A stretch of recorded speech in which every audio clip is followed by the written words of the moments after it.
नमस्कार दोस्तों, स्वागत करता हूं आपका लाल किताब एस्ट्रो सेंटर चैनल पर। दोस्तों, आज के इस वीडियो में धनिये का प्रयोग करके कुछ ज्योतिषीय उपाय आप क्या कर सकते हैं, उस विषय में मैं आपसे बात कर रहा हूं। धनिया केवल खाने के लिए प्रयोग नहीं होता, ज्योतिषीय दृष्टि से भी इसके अनेकों उपयोग हैं। और जब धनिये की बात करते हैं तो धनिया अगर ज्योतिषीय उपायों में हम प्रयोग करते हैं तो दो तरह से करते हैं। एक तो सूखा धनिया और दूसरा हरा धनिया। मैं कई आपके साथ उपाय शेयर कर रहा हूं और कौन सा धनिया कहाँ यूज़ करना है उन उपायों के साथ ही आपसे बात करूंगा। इससे पहले कि मैं उपायों पर बात करूं, आपसे निवेदन करना चाहूँगा, अगर आपने अब तक चैनल सब्सक्राइब नहीं किया तो इसे ज़रूर सब्सक्राइब कर दें और बेल बटन को पुश करना ना भूलें ताकि समय पर वीडियोस की नोटिफिकेशन आपको आती रहे। किसी भी तरह के ज्योतिषीय परामर्श के लिए आप हमारी वेबसाइट पर विजिट कर सकते हैं, अपॉइंटमेंट ले सकते हैं। वेबसाइट्स का लिंक डिस्क्रिप्शन बॉक्स में दिया हुआ है।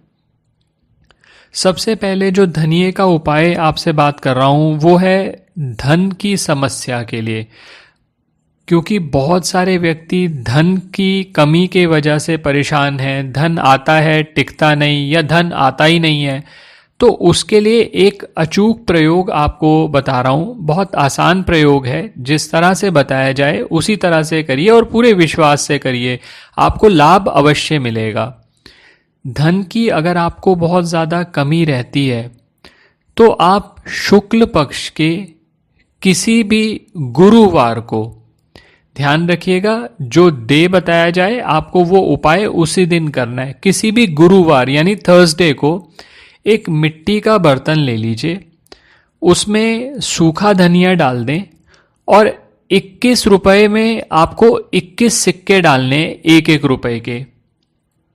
थोड़ा सा पानी डालकर मिक्स कर दें उसको। उसके बाद इस बर्तन को, मिट्टी के बर्तन को उत्तर दिशा में, अपने घर की उत्तर दिशा में रख दें। कुछ दिनों में ये धनिया पूरी तरह से निकल आएगा।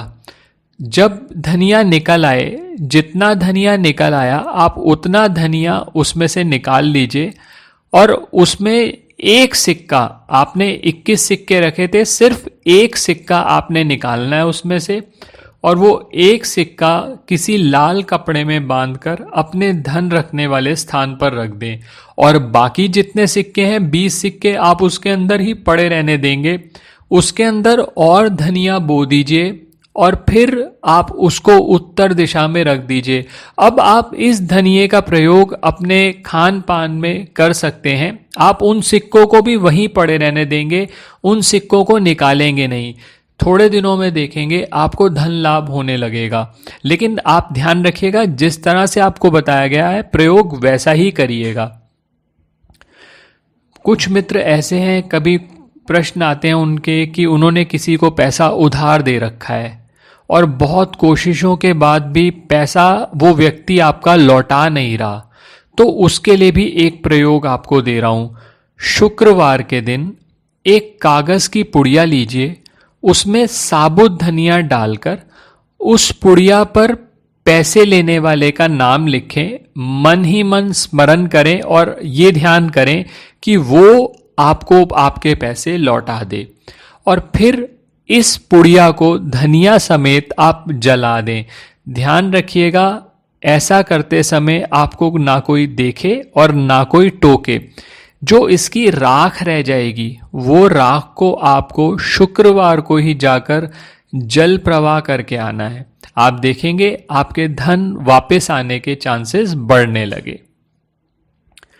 बहुत सारे मित्र ये पूछते हैं घर में सुख शांति कैसे रहे, क्योंकि उनके यहाँ पर बहुत ज़्यादा कलेश का वातावरण रहता है। सुख और शांति अगर नहीं रहती तो आप घर की पूर्व दिशा में थोड़ा सा सूखा धनिया रखें, किसी भी मिट्टी के पात्र में रख सकते हैं।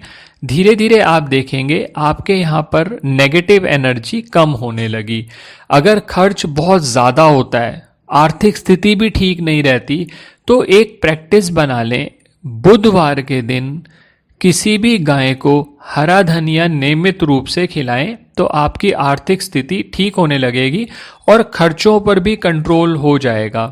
बहुत से व्यक्ति कर्ज की समस्या से बहुत परेशान है, बहुत कोशिशों के बाद भी आप कर्ज ले चुके हैं और उसको चुका नहीं पा रहे, तो ऐसे में एक धनिये का प्रयोग करके हम उपाय कर सकते हैं। रात को सोते समय सूखा धनिया अपने सिरहाने रखकर सो जाएं और सुबह उस धनिये को उठाकर किसी भी बहते जल में, साफ जल में प्रवाहित कर दें। धीरे धीरे आप देखेंगे आपको लाभ होने लगा।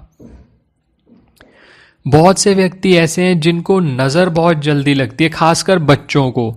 अगर नज़र बहुत ज़्यादा लगती है तो शनिवार के दिन सूखा धनिया लेकर जिस व्यक्ति को नज़र बहुत ज़्यादा लगती है उसके सर से पांव तक 7 बार एंटी क्लॉकवाइज घुमाकर उतार लें और फिर इस धनिये को किसी भी चौराहे पर, या तो चौराहे पर रखाएं या फिर इसको जल प्रवाह कर दें। आप देखेंगे इसका लाभ आपको होने लगा। अगर किसी वजह से वैवाहिक जीवन में कलेश रहता है, वैवाहिक जीवन सुख में नहीं है, तो गुरुवार के दिन भगवान सत्यनारायण का ध्यान करते हुए धनिये की पंजीरी बनाएं। वो धनिये की पंजीरी का भोग सबसे पहले भगवान को लगाएं और उसके बाद इसको खुद भी खाएं और लोगों में भी बांटें। देखेंगे आप कि आपके वैवाहिक जीवन में प्रॉब्लम्स कम होने लगी। अगर कहीं पर आपको शनि संबंधी अगर समस्या है तो एक उपाय आप और ज़रूर करें। शनिवार के दिन थोड़ा सा सूखा धनिया लेकर पीपल के पेड़ की जड़ में चढ़ा दें और ऐसा नियमित रूप से करें। कम से कम 11 शनिवार आप ऐसा उपाय करें तो देखेंगे शनि संबंधित पीड़ा से भी आपको मुक्ति मिलने लगी। दोस्तों, बहुत से उपाय मैंने इस वीडियो में आपके साथ शेयर किए। अगर स्पेसिफिक कंसल्टेशन लेते हैं उसका कोई सब्स्टिट्यूट नहीं है, लेकिन ये ऐसे उपाय हैं जिनको आप ज़रूर आजमा सकते हैं और अगर ये उपाय आपने जैसा बताया गया है वैसे ही करें तो आपको लाभ अवश्य मिलेगा। अगर ये वीडियो पसंद आया है तो लाइक करें, बाकी लोगों के साथ भी शेयर करें और अगर चैनल सब्सक्राइब नहीं किया तो ज़रूर सब्सक्राइब कर दें। आने वाले समय में हम और वीडियोस भी शेयर करेंगे। धन्यवाद दोस्तों।